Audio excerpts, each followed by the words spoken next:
जय हिंद साथियों, एक बार फिर से आपका स्वागत है आपके अपने चैनल में स्टडी विद मिलन में। आज हम बात करने वाले हैं पॉलिटी के आर्टिकल की सीरीज़ के बारे में, जो कि मैं एक नई सीरीज़ निकाल के लाया हूँ। डे 1, डे 2, डे 3, डे 4, ऐसे बहुत सारे डेज होने वाले हैं क्योंकि हम आर्टिकल जीरो से लेके हीरो तक सीखने वाले हैं। ओके, आज हम किसके बारे में बात करेंगे? आज हम सिर्फ और सिर्फ डे 1 जो कि आर्टिकल 1 टू 12। सबसे पहली बात बता दूं, आर्टिकल 1 टू 4 क्या होता है? Union and it's state. Part 1 में हम कंप्लीट करेंगे, देन उसके बाद सिटीजनशिप पे आएंगे। वो कौन सा होता है? आर्टिकल 5 से लेकर 12 तक वो हमारे कौन से होते हैं? पार्ट 2, जो कि हमारे सिटीजनशिप में आते हैं। तो पॉलिटी के ऐसे ही हम वीडियोस को सारी तरीके से, मतलब बहुत अच्छे तरीके से कवर करने वाले हैं। और ये थोड़ा सा कोट्स वगैरह लिख दिया मैंने, पढ़ लो चाहे कहीं से, सिलेक्शन होगा यहीं से। ये कोट्स हैं लिखने के लिए क्योंकि एडवर्टाइजमेंट ज़रूरी होता है, तो आपको भी अगर कोई दोस्त वोस्त अगर आपका हो, कोई पढ़ना चाहता हो एसएससी एग्ज़ाम्स के लिए, तो आप वीडियो को ज़रूर शेयर कीजिएगा। चलिए फिर स्टार्ट करते हैं पॉलिटिकल के आर्टिकल सीरीज़ के लिए डे 1। ओके, आर्टिकल 1 से पूरा स्टार्ट करेंगे। पहले हम समझेंगे सारी चीज़ों को। सबसे पहली बात, हम हेडिंग डालेंगे किसके बारे में? State and union territory. Okay, जो कि हमारा पार्ट 1 होता है। एक सेकेंड, ठीक है, पार्ट 1, जो कि 1 से लेके 4 आर्टिकल होते हैं। ओके, आर्टिकल, इसकी पूरी हेडिंग क्या होती है? State and union territories. Union territories. Okay, ये इसकी पूरी हेडिंग होती है आर्टिकल 1 से लेके 4 में, जो कि पार्ट 1 में आता है। सबसे पहले मैं आपको एक बात बता दूं, मैं आपको ये चीज़ें याद नहीं कराने वाला, मैं आपको घोल के पिला देने वाला हूँ। ओके, आप सिर्फ जो जो मैं बोलता जा रहा हूँ आप वही करती जाएगा, आपको सारी चीज़ें ढंग से याद हो जाएंगी। Late us discuss about the article 1।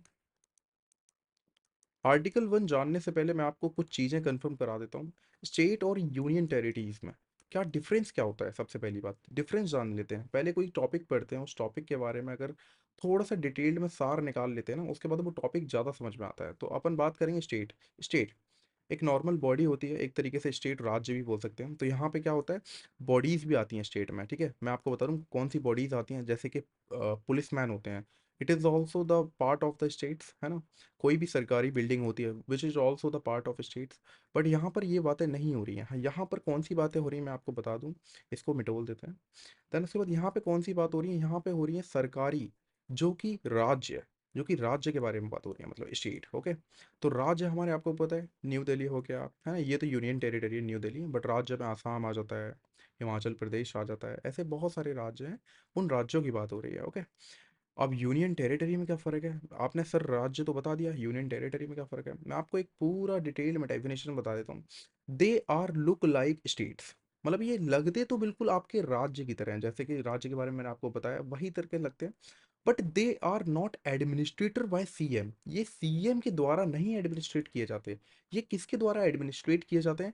ये देखो, एलजी साहब सुना है आपने? दिल्ली में एलजी साहब, केजरीवाल बहुत बार बोलते रहते हैं एलजी साहब ने बुलाया, एलजी साहब ने ये नहीं करने दिया, वो नहीं करने दिया। तो वही एलजी साहब की बात मैं कर रहा हूँ।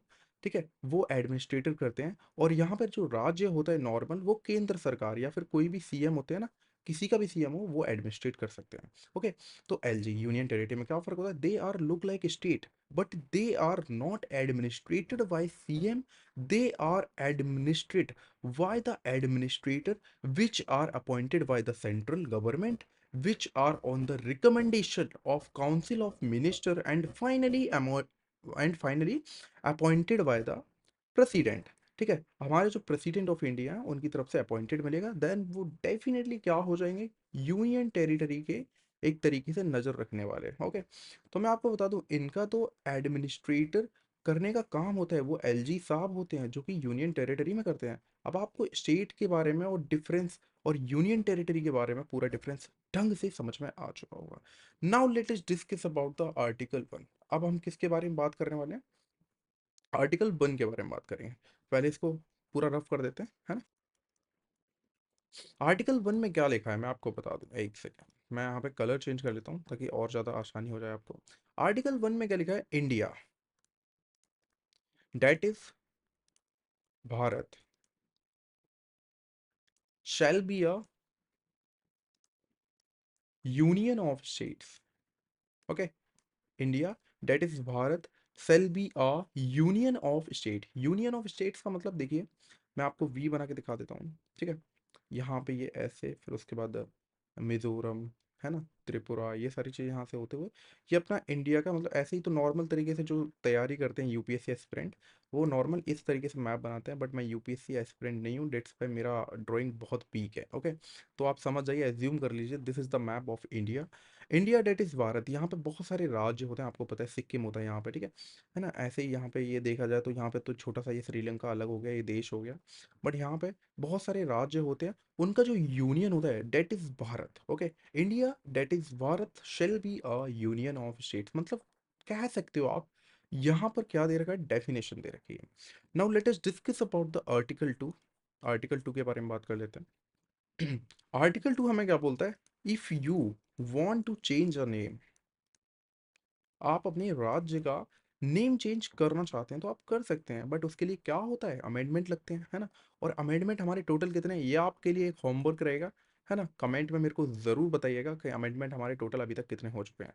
If you want to change your name, मतलब अपने स्टेट का आप नेम चेंज करना चाहते हैं, ठीक है, एरियाज़ को घटा बढ़ा सकते हैं, तो आप ये आर्टिकल 2 का यूज़ कर सकते हैं।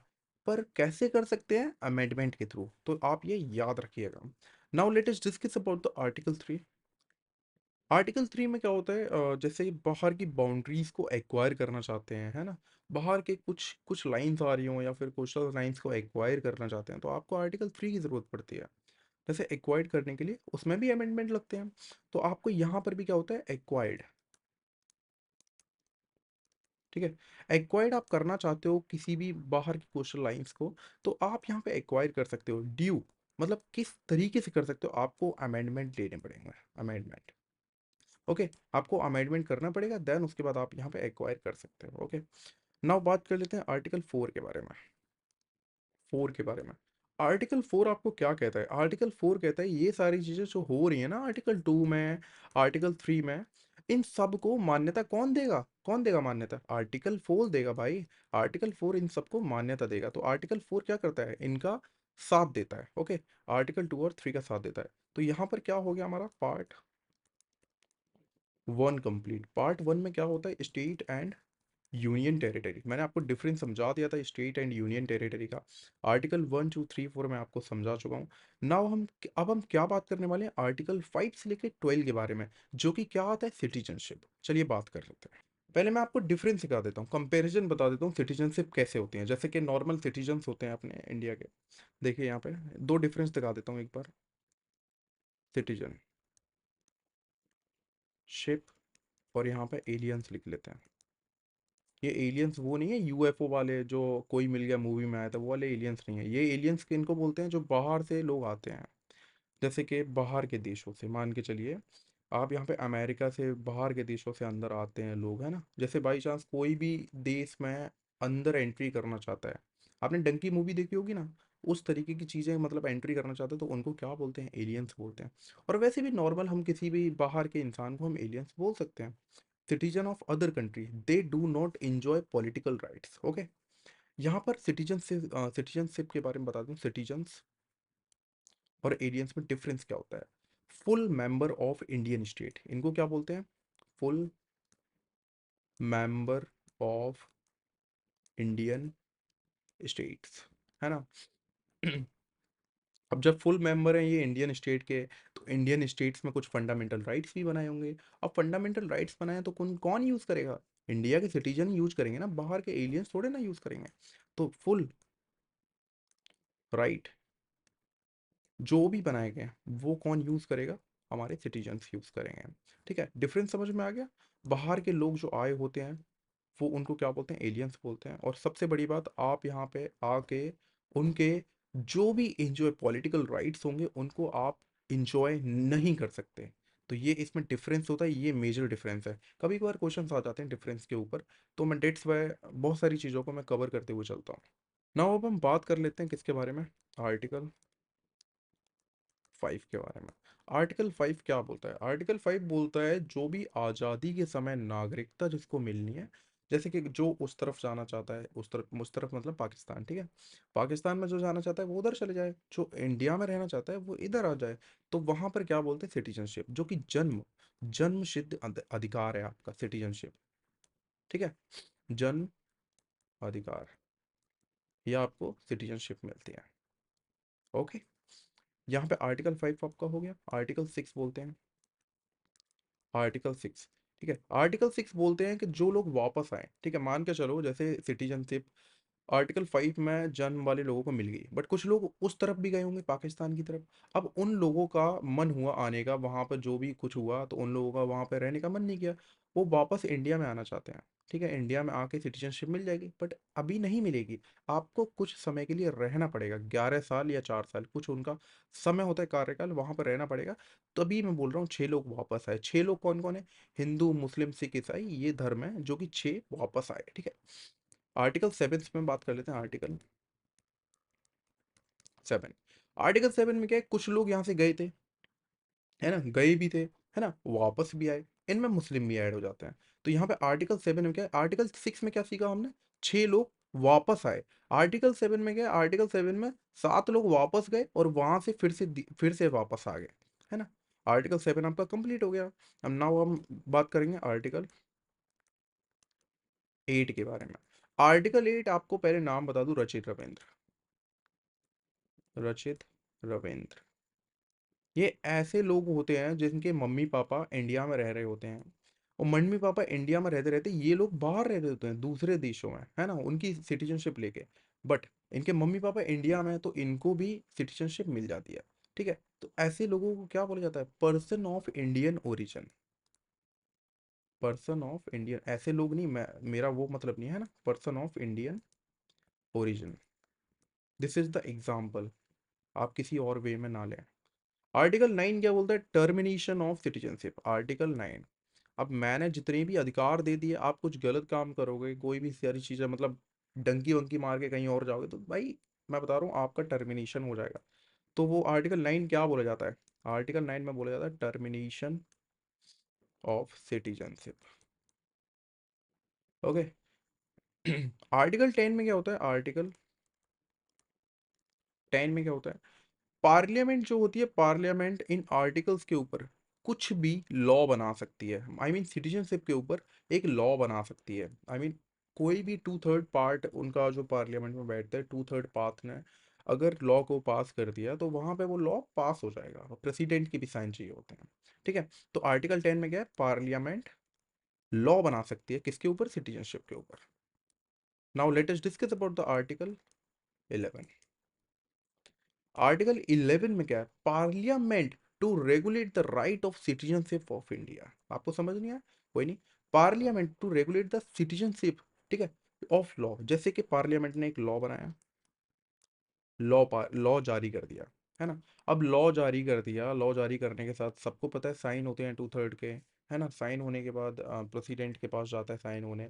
तो इन सब चीज़ों में बहुत सारी चीज़ों को एप्लीकेबल होने के बाद एक डेट फिक्स करी जाती है रेगुलेट करने के लिए, मतलब चलाने के लिए। तो वो लॉ क्या होता है, वो लॉ किसके अंदर आता है, आर्टिकल 11 के अंदर आता है। आई मीन उसको इनिक्ट कराने के लिए आर्टिकल 11 की ज़रूरत पड़ती है।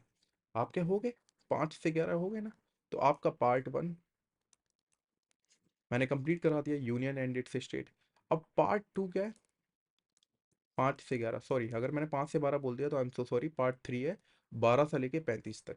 तो 5 से 11 आप कंप्लीट हो चुके हैं हमारे, और पार्ट 1 में 1 से लेके 4 हमने पूरा कंप्लीट कर लिया।